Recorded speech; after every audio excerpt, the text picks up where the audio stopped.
कि लक्ष्मीपुर से चल कर आए हुए हैं उपाध्याय जी। कोठा गुरु जी की तरफ से 51 आया हुआ है। पापी हाथी बधाई देती धन्यवाद।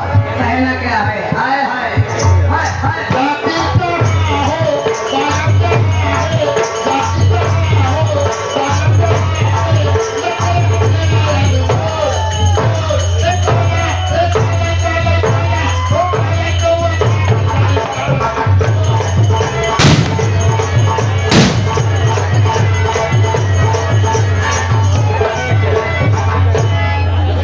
लग जाइए सोहर पर।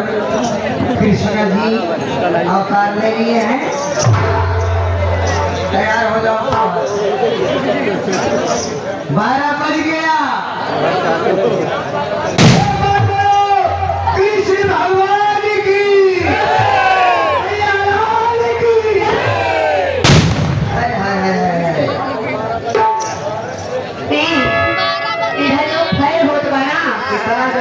जागत ना आते 12 बजे तक। हमारे करेंगे कि घर बोले बाका आज हम जागे व्यवस्था हम तक बुलावा का है। इस फसल कि कम से कम तुम समय जान लिया कि इतने टाइम कन्हैया जी जन्म ले रहे हैं।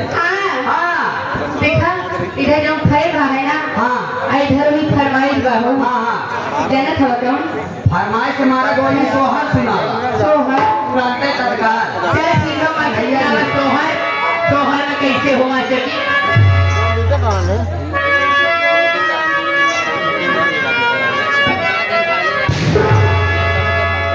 देखा हूँ कैसे किसका जन्म लिखा है उनके फरमाइश से सोहर, लेकिन कैसे हमारी बातें बता रही है।